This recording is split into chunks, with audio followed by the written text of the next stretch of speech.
Welcome back to Uncontested Investing. I'm Tim Harrods. Thank you so much for swinging back by. Hey, real quick, if you're listening, drop down below. If you're on the YouTube, like an old guy, hit like, subscribe, click on the little notification bell. If you're listening on a podcast platform, please give us a rating or review. And remember, we want your feedback. So if at any time you have any ideas, comment below where you're listening to this or email podcast@rcncapital.com. I can't wait to hear from you. I read every single one of those. So back to the topic at hand. A good friend of mine, Erik Latsha, is here today. Erik, thank you for being here. Thanks for having me. So I'd like to just say, just kind of start off, just why don't you tell the audience a little bit about yourself? Sure. I am the CEO of Honest Home Solutions. We are a real estate investment company in South Central Pennsylvania. We operate in quite a few counties there and Northern Maryland.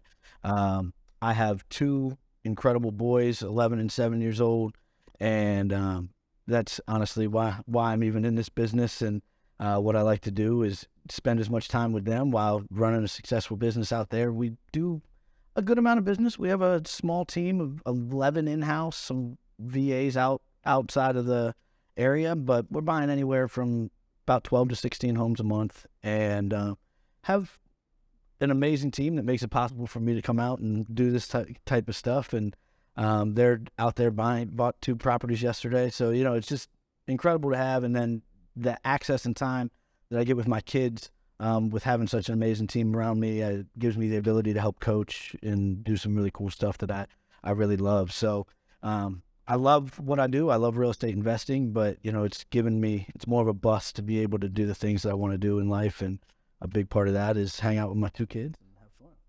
I remember the first time I ever met you at the Investor Fuel Mastermind in Scottsdale in 2022. You don't even remember this. You were on a FaceTime call with someone watching one of your sons wrestle. Yes. And you were everybody's out by the pool bar, like having a drink, and there's Erik over there, like, yeah, like I kind of like, that guy is really angry at his phone right now. But I found out later you were watching a wrestling match. It's fun, man. They are just passionate about athletics right now. And I played quite a few sports growing up and passionate about coaching. And, the coolest thing on the coaching side and watching my kids and stuff is honestly to watch other people succeed. And see them do great things and be like, oh, he did that double leg. You didn't get him to do this double leg off this setup, and he finally does it. And you can just see how passionate they are in their work ethic. Wrestling is a pretty special sport in that sense. It's 1 versus 1. Right. Teaches a lot of different character. You can't blame it on a bad pass or somebody else throwing an interception. It's you and one other person. Whoever works hard, whoever puts in the time is the one who wins the fight. It's right. Fight with rules.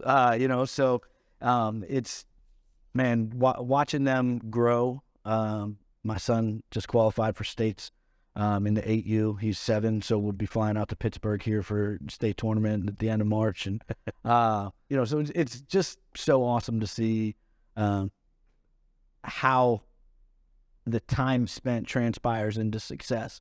And I think that is a really good learning moment for us as well, because it is how hard you work. And, it's fun to do it in athletics, but that characteristic of work ethic, determination, being the only one out there at the end of the day, really transpires into an incredible, successful career in whatever you do if you're focused in those types of on-purpose types of things. And I would imagine in the next half hour, we're going to spend a lot of time on that. First, let's do the bluff, the bottom line up front, because as you know, a lot of us are ADD entrepreneurs and we run around. And so there's probably someone listening that's going to hear this and then end up getting distracted in another 5 or 10 minutes and not come back to it, right? Yeah. So why don't you take up to 2 minutes, just talk to the audience, tell them what the most important things are that you're watching in today's economy, today's real estate environment, things that you're focusing on or that you think they should be focusing on, or maybe things you're avoiding that they should be avoiding. Good to go? Yep. Go.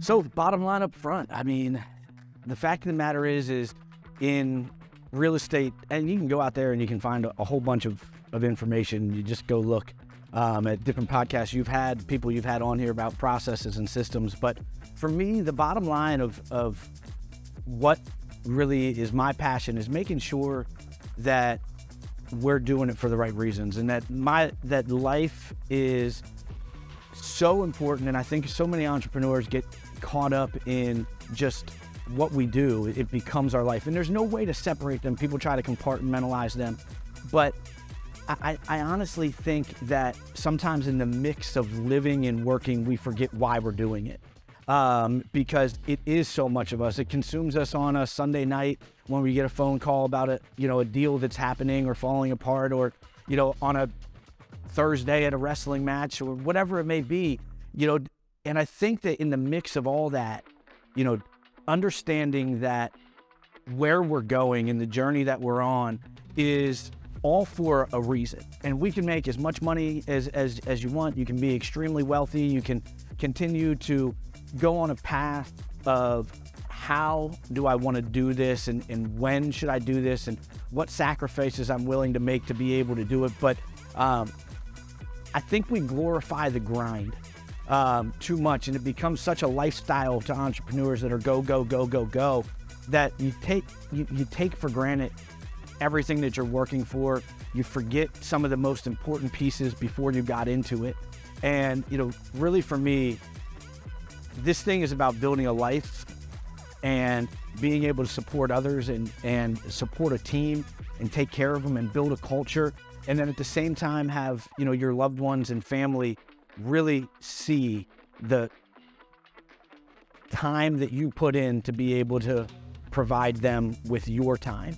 And that's really what my goal is. And as people talk about entrepreneurship and where they want to go, I always try to say, hey, it's going to be tough for a little while. It's going to be hard. Like, there's going to be sacrifices and commitments that you might hurt, but you got to remember why you're doing it so that it doesn't become a long-term, a long grind, and you forget some of the most important pieces of why you're doing it.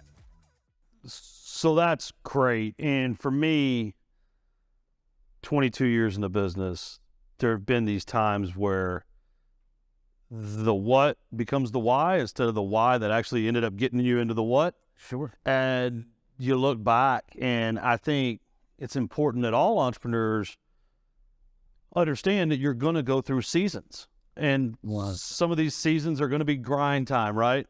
But you've got to, where I've made mistakes is when I didn't have the balance of like the grind versus the why, instead of the what. I want to ask, Honest Home Solutions? Yes, sir. So you've said the word honest a couple times already. Why was that important to be the name of your company? I would say first and foremost is, in this business, if you're going to do it right, if you're buying direct to seller, there's a huge impact on operating the right way. Being honest when you're sitting there speaking with somebody, and running your operation as, the best that you can with behaviors that reflect who you are. It's crazy sometimes, because I was actually just talking to somebody yesterday at dinner, Mike, and I was like, it's so interesting how many people avoid conflict conversation because they don't want to be at fault. Right. But if you have those conversations, like, I'd rather tell you something's going wrong first than something's going great, because you're going to tell me something went great. Like, I don't need to tell you it's going great, because you're going to tell me, you're going to see the results of it. But like, when something goes wrong, people push that off until it's like, oh crap, now I have to tell these people, and then it becomes a huge situation. But if you built a relationship with honesty and you approach every situation that way, hey, I really wanted to be able to get this done, and I really struggling with some of the things that have popped up through it. I'm still going to do my best to make this work. I just want to give you a heads up. Here's what we're dealing with right now. I've dealt with a lot of issues in this business over time. Yeah. And, I think we can get this thing to the finish line, but here's where we're at now. Right. Instead of 2 days before settlement or things like that, letting somebody know they've already made plans with what they're doing, what their next step is. And you're just like, the end result of that is that they look at the whole transaction as dishonest. When if you would have just taken blame or fault, even if it wasn't yours, you were just dealing with something. That was my big thing with, getting into it, was building relationships and communicating honestly, good or bad. Right. And I think that that's made an impact in my market, and that we do the right thing as much as we possibly can.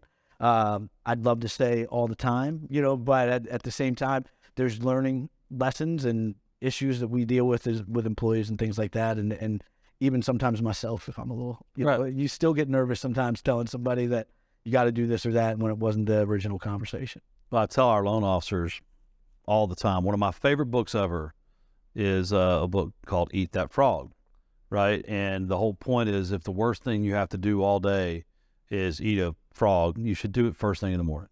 Because then the rest of the day, you can focus on what's important, like new things and better things. And I tell the salespeople, we have 30-something loan officers and senior loan officers at RCN. I'm like, look, if you have bad news for a borrower or a broker, if it's an appraisal or a title order, whatever, deliver that first. Number one, like you said, they may actually have an alternative or something. Like if the earlier they know, the earlier you can call your customer and say, look, we were doing this. The point is I think it's a very strong point you made. Oftentimes, there's a country song, I believe most people are good. Yeah. Like, most of the time, if you handle people honestly and ethically, the fallout probably won't be as bad as you're fearing. 100%. But it triples if you don't. And that's, I think if someone chooses to do business with you at any level, if someone chooses to do business with you and something goes wrong, they chose you because they believe you can get it done. So if something goes wrong and you tell them that, they should still have the same faith in you that started the original conversation, that started the original transaction. Right. So, I've seen so many times things that I think are going to be like, oh, man, it's going to be absolutely terrible having this conversation. And, you have the conversation, you figure out a solution and a plan to be able to navigate it the right way. And you tell them about it, you display the plan, you lay it out. And at the end of the day, you have an even happier client at the end of the situation, because they're like, he went out of his way to do this. Like, he told me what was going on. He was honest the whole time. And at the end of the day, he still got it done. And that's why I did it. And that person right there will be your best referral for the rest of your life. Absolutely. And that's really how we build it.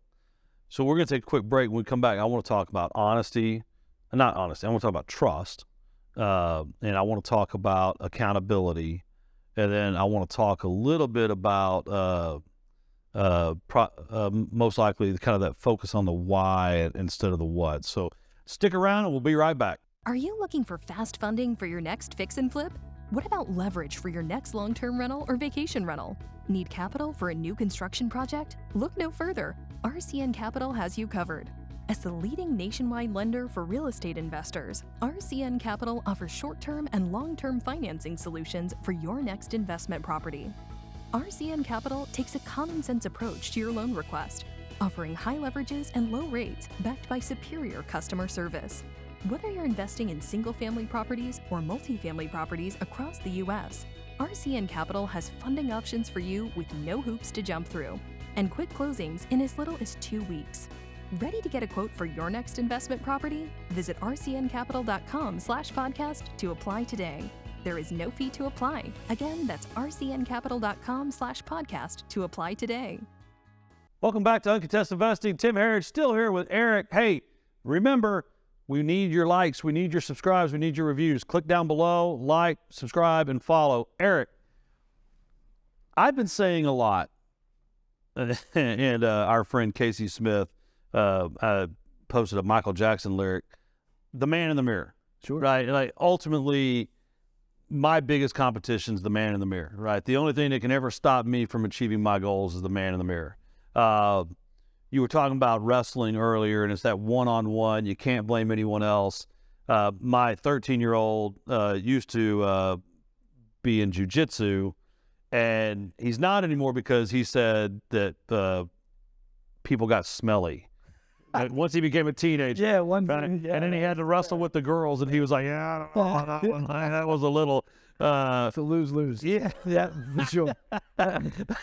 So, but I did love that it's the ultimate accountability. When you're out there alone, you can't blame the coach. You can't blame somebody else. Nope. You can't say the other guy cheated. Like, it just is what it is.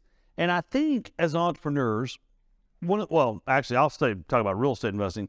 One of the things I hate the most about this business is so much of your word depends on other people's performance. 100. Whether it's the realtor, the title, the lender, the buyer, the seller, so many things are out of your control that ultimately, I think it pushes us into a position of kind of control and fear. And I think that's what limits a lot of investors from reaching that next level.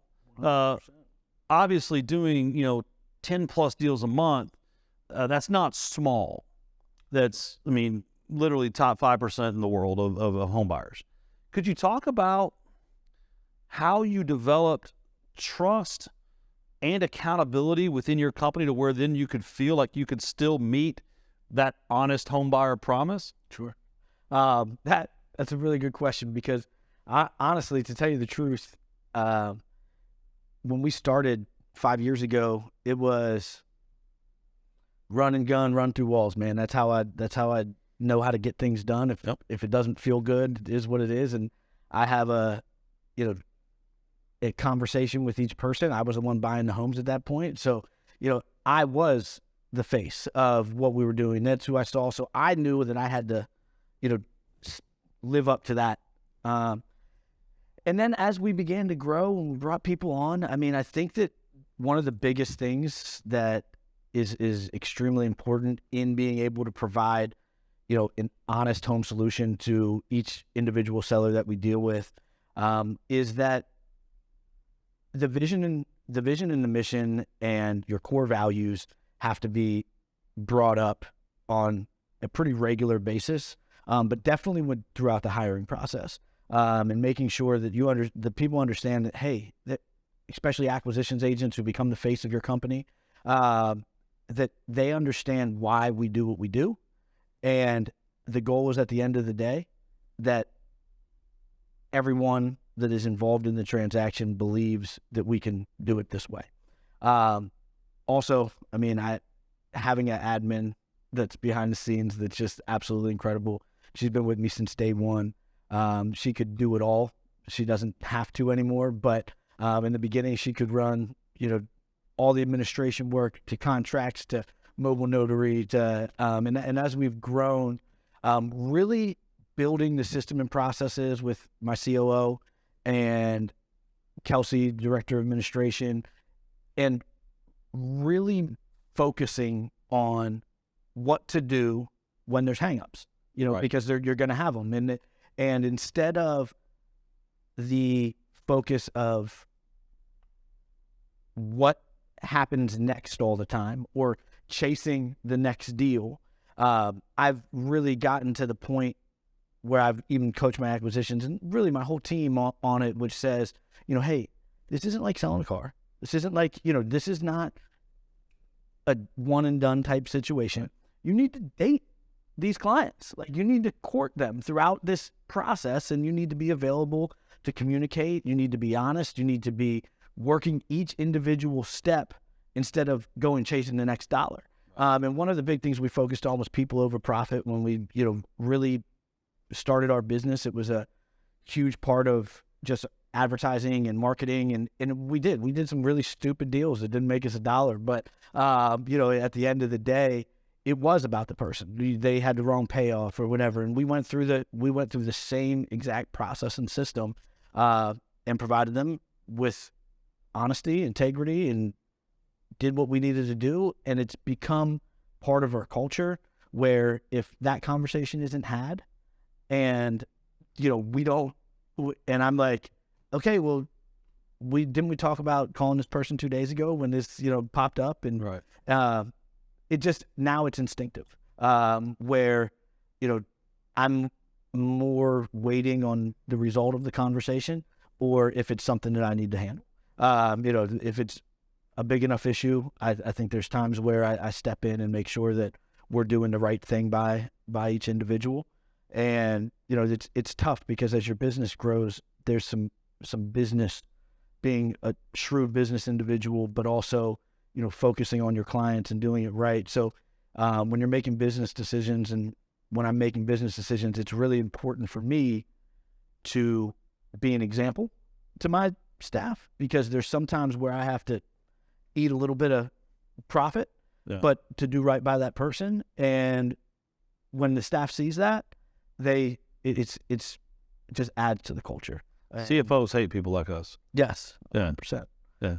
Yes, they do. It's fine. We'll just do that at a loss. We can't break our word. What? Timeout, And it's, Yeah, so true. I'm always telling, like, we have these weekly managers meetings, and so often we as business people can get really tied up into what we're going through. Sure. And we forget, what I call it is the people behind the paper. Right. And I'm always like, well, time out. Like, what you're talking about, this new process, it sounds awesome for you. But there's a title company and a realtor and a seller and a buyer, and there's a lot of people behind this paper, and we have to make sure our decisions as a lender, because we do hundreds of loans a week. Yeah. And there's so many of them that go without a hitch, right? For sure. Half of them, like, they're on the super freeway. It's just right through the closing, Yeah. right? And then there's 25% that require some manual lift, and there's 25% that leave you beating your head against a wall.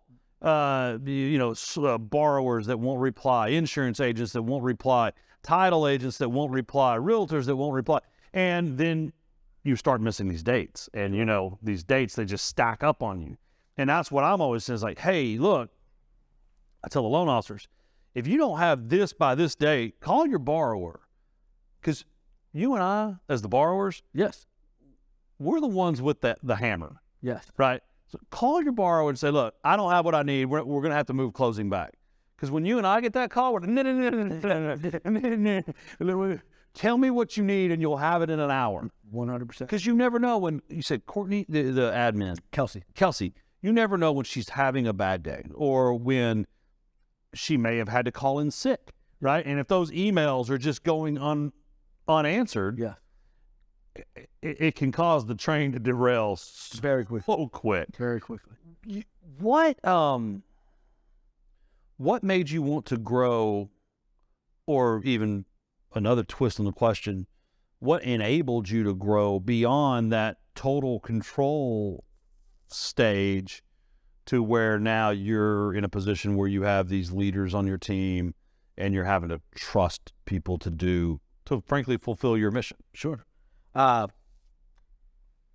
don't believe you will ever have good people until you empower them to be better than you. Like, they're Drop the mic on that one. If I bring somebody on, my goal is that, they are better than me at something, like my COO, and that's what he does. Right. If you ask me to do what he does all day, my business would fail, and each individual person within your system and process that you build needs to know the same thing that I heard when I first started this business was, I believe in you. Right. Make a decision. There's going to be bad ones, and we're going to talk about them, and there's going to be good ones, and we're going to celebrate. And if you have that mentality, I think you can build anything. I think guardrails, right? Like, I mean, it's like, hey, look, if it's in this area, make the decision, right? Yeah. And if it's in this area, go ask this person. Yep. But this area, go ask this person. And frankly, if you feel like none of that's working out, come get me. Yeah. Right? Like, I mean, I tell people all the time, if you ask me to work on your loan file, you are asking for it to be done wrong.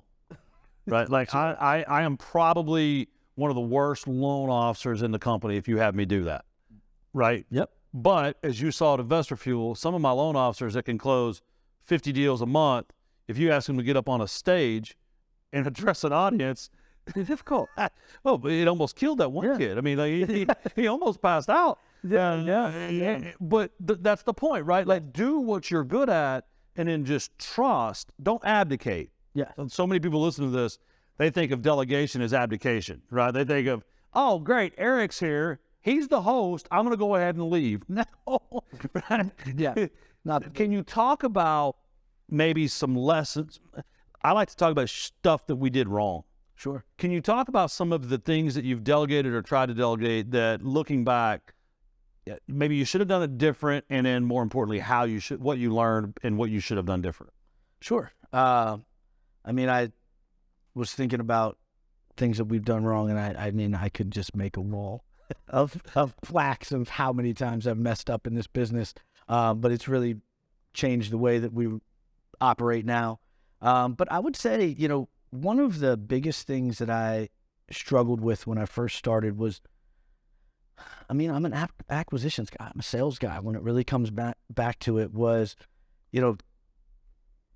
wanting to have people like me around, because I wanted to have a culture but I didn't understand that the culture wasn't me. And that if I have 6 Eriks running around, we'll have fun.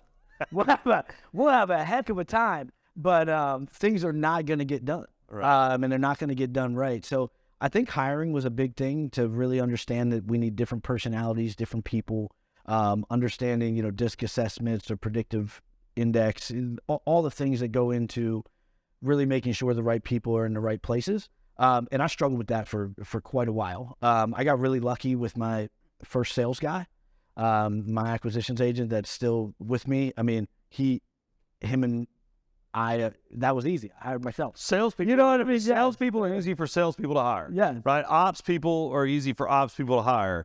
The challenge is being the visionary, trying to hire, that really detail-oriented. Yes. Exactly. Because you get bored in the interview. Yeah. You're like, oh my God, what a snooze. Yeah.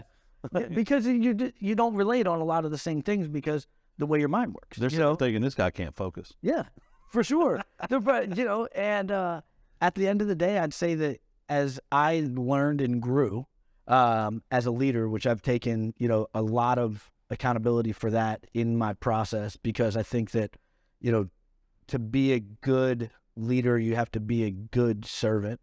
And, as I learned some of my ways that I lead, some of them were wrong, some of them, but it gave me the ability to start building a business with the right people in the right places, doing the right things. And I used to just tear that up. I'd be pushing somebody into a position that they really shouldn't have been in. And it was like, I didn't want to take the blame. I was like, why aren't you performing? Well, you're not performing because you shouldn't be in that position, right, and you're not that person. So that was a struggle for me, and some loss that I had to deal with, because training's a pain in the butt. And you're going through a different person or trying to get somebody else in there. But it led to me figuring out that if somebody has a problem in a position and we believe we hired the right person, it's on me.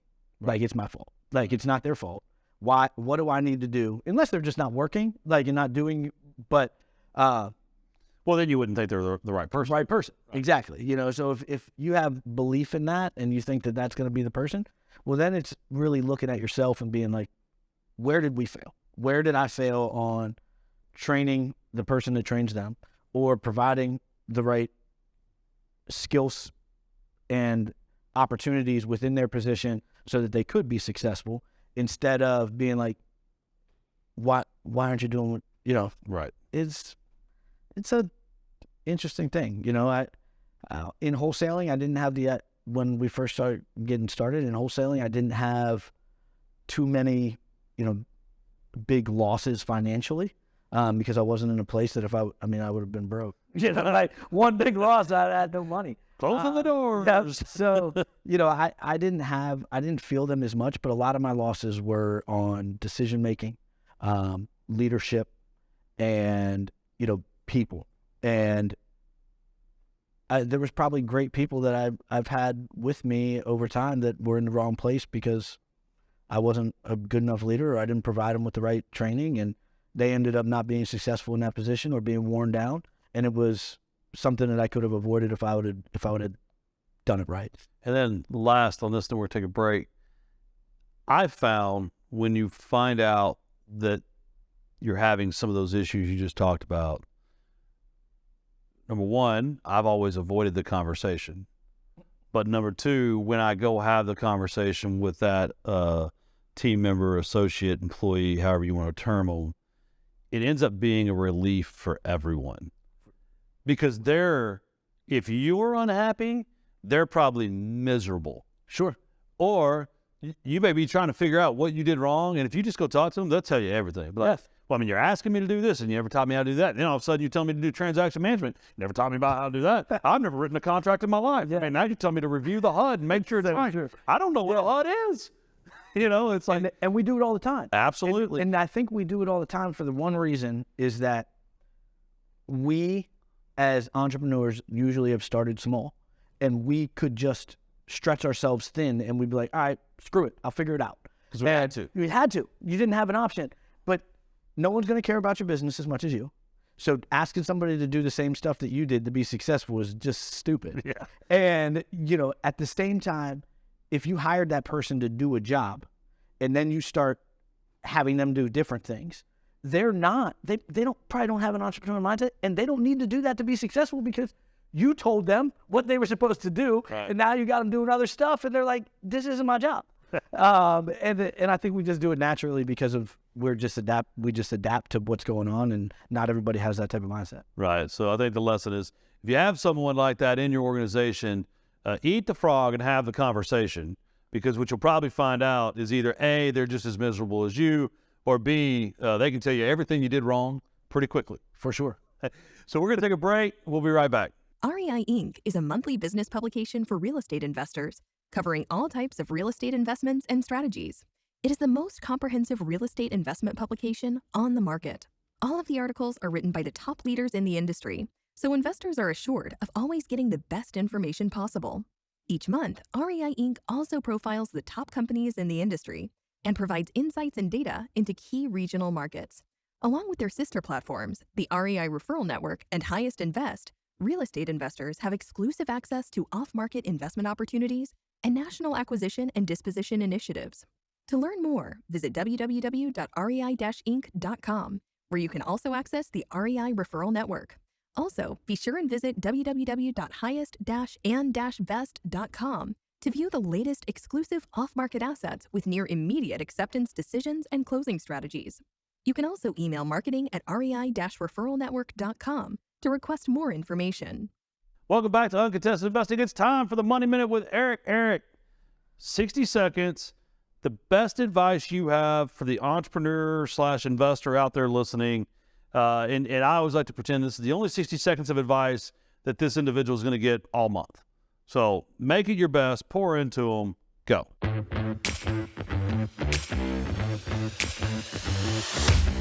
Believe in yourself. You're going to deal with challenges and obstacles, especially if you're getting into this business and really getting started. So just believe in yourself, and faith over fear. I mean, and that doesn't, that's not just a religious statement, but just have faith in what you're doing, what your goal is, what your vision is, that you're capable of completing it. Go, go, go, go, go. Work ethic, determination. Just push. It's not always going to be easy. It's probably going to be hard.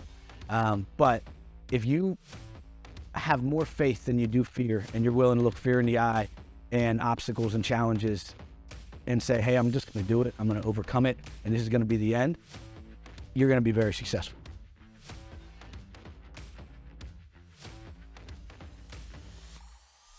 So to me, that almost goes back to the man in the mirror, right? Like, you kind of got to face yourself and just like, don't blame other people. Don't be afraid of the outcome. You just got to kind of like trust in that. So I want to get into a rapid fire, and I'm almost out of time. So try to be concise. Do you consider yourself in your business a coach or a leader? Me, myself? Yeah. I'm a leader. You're a leader? And a coach. I mean, I try to do both at a high level. Like, it's tough. Right. I'm always want to give to people, and I always want to see them be successful, which is more on the coaching side. But sometimes as a leader, you have to be the example and do the right thing, and that's how you get them to follow you. Right. So there's a little bit of both. I think you have to lead to be a coach. You know, if you're not leading correctly, no one's going to follow you. Right. So how are you going to coach someone to success if they don't think you're going to be able to do it right? Makes sense. So what's the number one lesson you learned from athletics that you've successfully applied to business? Work hard. Work hard and do the things that other people aren't doing. The extra time, that morning run, the not just going to practice like everybody else. Doing the stuff that everybody, the work ethic and determination to step out of what the norm is and work just a little bit harder. Best deal you've ever done in real estate? Best deal I've ever done in real estate. We did one that was almost $100,000 wholesale. Which is a lot in your market. Huge amount. Huge. Yeah, that's big money in my market. My market, you know, housing around those 7 counties, medians like 179 to 289, depending on which county you're in. Right. So yeah, That's pretty huge. It's huge. Which is more important, who or how? Who? Who? Big on. I think anything can get done if you have the right people. So if you have the who, you can do whatever you need. Processes and systems are great, but like I said, like there's some times where you step outside of them and you're still successful because you have the right people in the right place. Yeah, I was sharing with you that there's been multiple times in my career that I've lost my way and focused more on like what I was doing versus why I was doing it. Can you talk maybe just a little bit about when you had a revelation like that and what you did to fix it? Sure. Entrepreneurship can be consuming. Can really get to a point sometimes where you forget actually why you're doing something. You're just running at 1,000 miles an hour.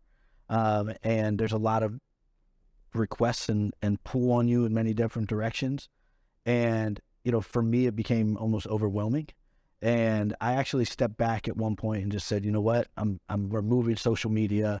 I am shutting it all down. I'm not going to drink. I'm going to work out twice a day. I'm going to focus on things, just my business, not any of the outside noise that's going on. And I took 60 days, and man, it was a really awesome time, like to focus and do devotions and listen to podcasts and focus in on, hey, you can run a business, you can be an entrepreneur, but like the reason you do this is so much bigger than just doing it, that if you don't look at where you've come and what you've done, like it's going to be a very painful experience in the long run. And it was definitely a refresh and a restart for me. And I think we've just gotten better since then. I think that's why Andrew Frizzell's 75 Hard has just been so popular throughout the entrepreneurial community.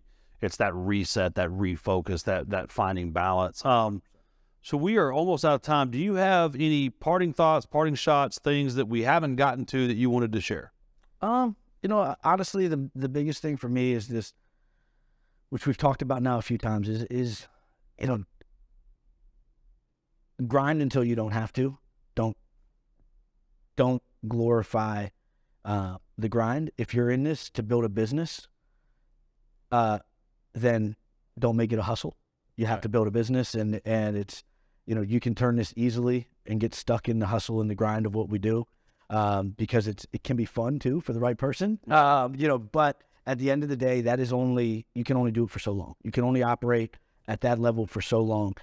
So if you're thinking about getting into it, or if you're starting out, the biggest thing for me is really focus on building a business around you of what you want to get done. Share your vision, share your goals, make sure the people that are around you buy into them, and that they're wanting to chase the same things that you do. And biggest one, be thankful, man. Be just thankful for the people that you surround yourself with. Be thankful and feel blessed with the people that are working for you. Appreciate them, show them gratitude. And it's pretty crazy at the end of the day what you get from other people when they know you care about them and you're appreciative of them. They're willing to work a little bit harder. They're, that month that you're struggling and you need everybody to come together and work together because they know you care, because they know that you're a person that's going to bend your back for them, and you're going to do what you can to help them, have the life that they want to have and help provide for their family and whatever it may be. It's pretty awesome to see like how everybody comes together and is willing to do that extra work when it's grind time, and what that production looks like, all based on you just being appreciative, showing gratitude, and being a leader that they know cares about them. Very good. So if there's anybody out there listening that wants to connect with you, may have an interest in buying properties in your market area, or they just like to connect with you after hearing what you say, how do they get in touch with you? Yeah. You can look me up on Instagram or Facebook. Erik J. Latsha on Facebook, Erik Latsha on Instagram. And I mean, you can even shoot me a DM on any of those, but if you want, shoot me a text, 717-779-8754. That's my personal mobile. I'm always willing to talk and chat. We do a lot of different types of deals, all the way from, wholesale to retail to novations to wholesale. There's not really a solution we can't provide. So, and that's the goal. So talk through it with you and see what we can do. Well, I'm very grateful that you took your time to fly in here to meet with me and to record this. I know I get a lot out of talking to you when I do, and I know our audience will too. So thank you for being here. Awesome. I appreciate you having me, and great weather in Dallas compared to PA right now. So I'm ready to go. We are out of time today. Thank you so much for listening. Remember, your network is your net worth, and today you've been growing both. We'll see you next week. Thank you for listening to Uncontested Investing. Questions about today's episode or the podcast? Email podcast@rcncapital.com and make sure to follow REI Inc. magazine on LinkedIn and Facebook, and RCN Capital on Instagram, LinkedIn, and Facebook. See you all next time.